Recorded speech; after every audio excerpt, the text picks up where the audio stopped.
और सामने बैठी टाबर टोली।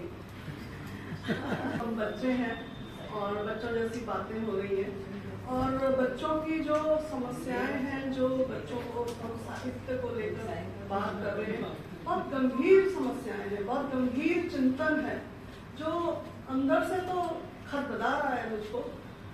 भले ही मैं आपको भी बोल रही हूँ कि मैं बच्चा हूँ, लेकिन अंदर से जो, क्योंकि आसपास देख रहे हैं, एक ट्रांजिशन पीरियड आ गया है फिर से।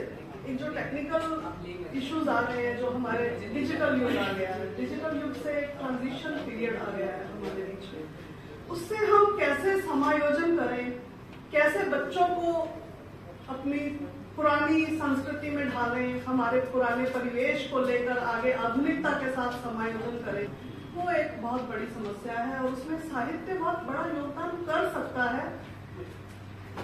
मुझे कहना नहीं चाहिए कि हम साहित्यकार लोग सिर्फ लिखते हैं, बच्चों तक पहुंचते नहीं है जैसे राजन जी पहुंच रहे हैं। ऐसा अगर सब साहित्यकार कर लें तो मैं समझती हूँ कि वो बात दूर नहीं कि बच्चे साहित्य शिद्दत से पढ़ने लग जाएं। मेरे पास बहुत सारे उदाहरण हैं। जब मैं बच्चों के बीच जाती हूँ, बच्चों के बीच कहानी सुनाना चाहती हूँ, तो बच्चे कहानी सुनना चाहते हैं। मैं बहुत बार ऐसा, हम कहते हैं जी बच्चे सुनते नहीं हैं, बच्चे पढ़ते नहीं हैं, बच्चे केवल मोबाइल में देख रहे हैं। एक बार मैं अपने बच्चे को लेकर अपने पास के पार्क में गई, बच्चे खेल रहे थे, दूसरे बच्चे भी खेल रहे थे। मैंने सोचा कौन सुनेगा मेरी कहानी को। कहानियां लिखती हूँ, छपती हूँ, पुरस्कार पाती हूँ, लेकिन बच्चे तो कहानी सुनते हैं या नहीं सुनते। मैंने उन बच्चों को बटोरा, मैंने कहा आप कहानी सुनेंगे, और वो बच्चे इकट्ठा हो गए और बच्चे इकट्ठा होकर कहानी सुनने लग गए। 1 दिन 2 दिन, और सही मानो तो मेरी वॉक तो छूट गई, वो मैं कहानी सुनाना शुरू हो गई और वो कहानी वाली आंटी के नाम से प्रसिद्ध हो गई। अब रोज कहानी सुनाती और कुछ दिन बाद मैंने एक प्रतियोगिता भी रख ली उनके लिए कि चलो आप चित्रकला करो, कुछ कहानी लिखो, चित्र देखकर एक रजिस्टर बना लिया। उसमें मैंने बच्चों को जैसे राजन जी करते हैं किताबें देना शुरू कर दिया। और दुख की बात यह हुई कि मेरा वहां से ट्रांसफर हो गया। जब ट्रांसफर हुआ, मैंने बच्चों को कहा बच्चों मैं अब 2-3 दिन बाद नहीं आऊंगी। तो बच्चे पता नहीं कितने दुखी हुए या नहीं हुए। जो आज तक उनके पेरेंट्स मेरे पास नहीं आए थे, वो आकर मुझसे मिले कि आज बच्चे घर जाकर रोए। हम आपको नहीं जानते थे, आप कौन हैं, कहाँ से आती हैं, लेकिन बच्चे हमको बताते थे कि एक आंटी आती है, वो कहानी सुनाती है। और मैं कहती हूँ, हम कहते हैं, हम ये चर्चा कर रहे थे, बच्चे पढ़ते नहीं, बच्चे सुनते नहीं है। कि आप जा रही हैं, बच्चे ज्यादा दुखी हैं। फिर ये प्रकरण मैंने जहां जहां मैं गई, मैंने वहां वहां अपनाया। मैंने इवन अंबिकापुर गई, एक बहुत ही दूरस्थ गांव कह सकते हैं, जिला कह सकते हैं, वहां भी मैंने अपने मोहल्ले के बच्चों को कहानियां सुनाई, जोधपुर में सुनाई। और जब मैं मुंबई गई, वहां का मेरा अनुभव अलग ही था। मैंने सोचा महानगर में कौन सुनता है कहानी, लेकिन महानगर में भी वो हुआ कि मैंने अपने सोसाइटी के बच्चों से बात करी, कहानी सुनना शुरू। इसी दौरान कोरोना काल था और बिमला जी ने वो वीडियो के लिए मुझे कहा कि आपको एक वीडियो बना के भेजनी है। मैं बच्चों के बीच गई, एक मेरी घरेलू सहायिका आती थी, मैंने कहा तुम्हारे इधर कितने बच्चे रहते हैं, हम बच्चों के बीच में गई। बच्चे कहानी सुनना चाहते हैं, गोला बना के कहानी सुनना चाहते हैं। और फिर जाते हुए और ये भी पूछा आंटी अब कब आओगे। उनकी आंखों में जो चमक थी, हम खुद ही नहीं पहुंच रहे हैं। चलो मैं बाल उपन्यास पर बात करती हूँ। अजीब अंजुम ने बहुत सुंदर, इतना सारा समृद्ध हमारे सामने पत्र वाचन रखा।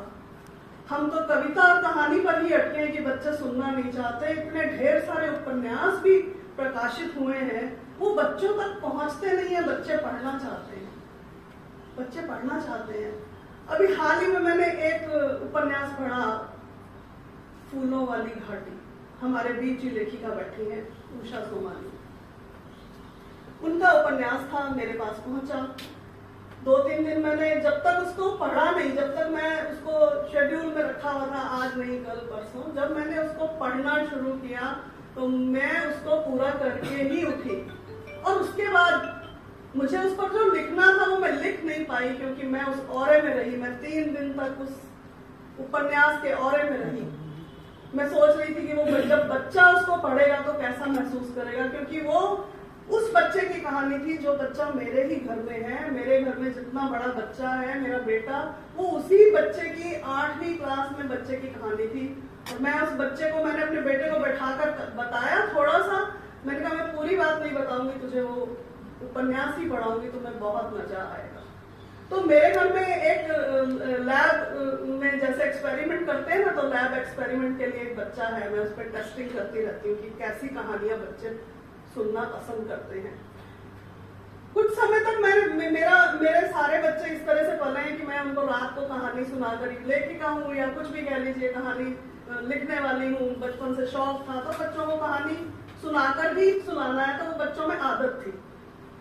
तो मैंने अपने बेटे को ऐसी कहानियां सुनानी शुरू की, आदर्शवादी, कुछ ऐसे जिससे शिक्षा मिलती हो। सुनता था, मजे लेता था, हर दिन नई कहानी चाहिए थी। एक दिन कहानियों का स्टॉक खत्म हो गया, तो मैंने बचपन की एक बहुत हंसी वाली, बहुत जिसके बेसिर पैर की कहानी थी, वो पंजाब की एक लोक कथा थी जो मेरे को मेरी मौसी सुनाया करती थी, मैंने वो सुनाई। वो इतना जोर जोर से हंसा, उसका पेट दर्द हो गया हंस हंस के। मैंने कहा इसको तो ऐसी कहानी चाहिए थी, मैं आदर्शवादी वाली कहानियां सुना दी। तो बच्चा क्या होता है, कच्ची मिट्टी का एक घड़ा है, उसमें हर चीज उसको चाहिए, हर तरह की ऊर्जा चाहिए, हर तरह का मूड चाहिए, हर तरह का रंग चाहिए, हर तरह का स्वाद चाहिए। जैसे इन्होंने बताया कि विविधता भरे बाल उपन्यास, विविधता वाली, अभी इससे पहले वर्ग वाली कहानियां कि हमने कहानियों का वर्गीकरण कर दिया, तो कोई वर्गीकरण मत कीजिए, बच्चे को सब दीजिए, बच्चे को सब परोसिए, उसमें से वो क्या लेता है वो अपने आप लेगा, वो अपने आप हिसाब से लेगा कि उसको क्या चाहिए। तो हम लिखने वाले भी क्या है, हम ऐसा नहीं सोच सकते कि हम इसी मूड की कहानियां लिखेंगे, हम भी तो किसी औरे में रहते हैं ना, कभी हम किसी औरे में रह रहे हैं हम वैसा लिखते हैं, कभी हम कुछ देख रहे हैं हम वैसा लिखते हैं, कभी हमको कोई घटना दिखी, कभी हमको कोई पात्र मिला, तो हमारे भी कहानियों में, हमारे भी लेखन में विविधता होती है, और विविधता भरे वो चीजें बनती चली जाती है। जहां तक उपन्यास की बात है, तो बच्चों को, जब बच्चा छोटा होता है, यानी बहुत छोटा होता है, 8-10 साल का, तब तक तो उसको कविता कहानी की जरूरत होती है, उसकी खुराक कविता कहानी होती है। लेकिन जब वो 10 से ऊपर, 14 से 17 साल तक बच्चा जब कहलाता है, तब उसको उपन्यासों की जरूरत होती है। उसको एक लंबी कहानी चाहिए होती है, जिसमें वो एक बार एक एपिसोड पढ़े और उसको बंद कर दे, और फिर वो सोचता रहे कि अगले दिन वो खुद उसके ऊपर उसमें उत्कंठा हो कि अगले एपिसोड में क्या होगा। मुंबई में मुझे नहीं लगता था कि वहां पर कोई कहानियों पे बात होती होगी या बच्चे पढ़ते होंगे, डिजिटल युग है। मेट्रो स्टेशन पे कितना बड़ा स्टोर था किताब का, एक दिन मैंने रुक कर देखा, बहुत लोग खरीद रहे हैं, वहां पर छोटे छोटे उपन्यास पढ़े हैं, कहानियां पढ़ी हैं, और सब लोग उसको खरीद के कहीं, मैंने पूछा, मैंने इंटरव्यू किया, भाई आप किसके लिए ले रहे हो, क्या जब मेरी भतीजी का बर्थडे है, मैं उसको किताब देना चाहती हूँ, बच्चों को किताब देनी चाहिए। तो महानगरों में भी ऐसा नहीं है, हाँ, महानगरों के बच्चों का मूड और एक गांव के बच्चों का मूड थोड़ा फर्क हो सकता है, लेकिन अब तो वैसे बहुत ग्लोबल हो गया है, वैश्वीकरण हो गया है, हर चीज एक दूसरे से कनेक्ट है। एक गांव का बच्चा भी जानता है कि मोबाइल कैसे इस्तेमाल करना है, वो यूट्यूब पे वो भी देखता है, यूट्यूब पे कितने रील्स बनाता है, वीडियोस बनाता है, वो गांव के बच्चों की दिखती है। तो ऐसा नहीं है, थोड़ा सा मूड चेंज हो सकता है। एक बार मैं चेंबूर गई किसी चलते चलते, किताब, कपड़ों की दुकान के पीछे किताब का एक स्टोर था। अब लेखक होते हैं तो वहाँ किताब के स्टोर में हम ना रुके तो फिर किस बात के लेखक, वहां रुक गई। मैं देखा एक टीनेजर लड़की करीब 14 साल की थी, वो कुछ ढूंढ रही थी किताबों में। मैंने कहा बेटा क्या ढूंढ रहे हो, कि मैं कोई अच्छा नॉवल ढूंढ रही हूँ। 14 साल की लड़की, उसके साथ उसकी मम्मी थी। तो मैंने सोचा इस बच्ची को पता नहीं किताब के बारे में नॉलेज भी है या नहीं, मुझे ऐसा लगा।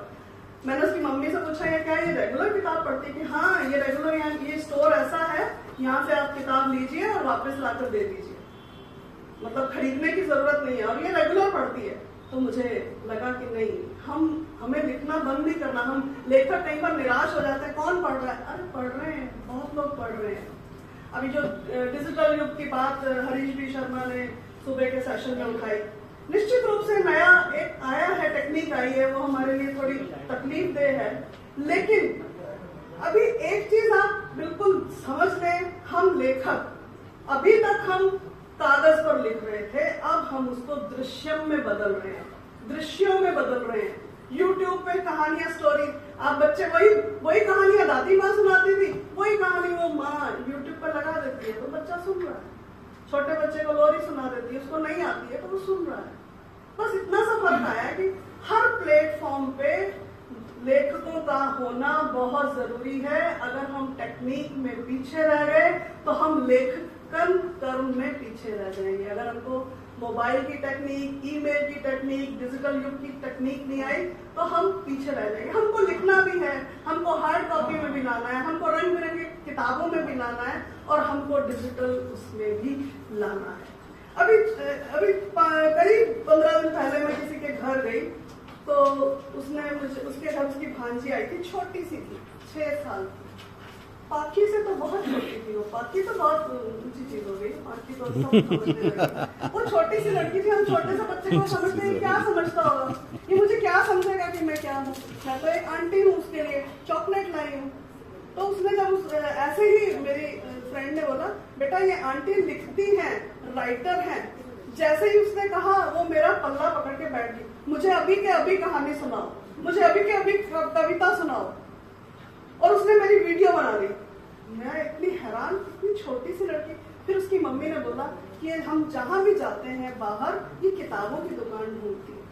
हम बच्चों को समझ नहीं पा रहे, हम बस ये कह के इतनी श्री कर लेते हैं, भाई कोई पढ़ता नहीं है, कौन पढ़ता है।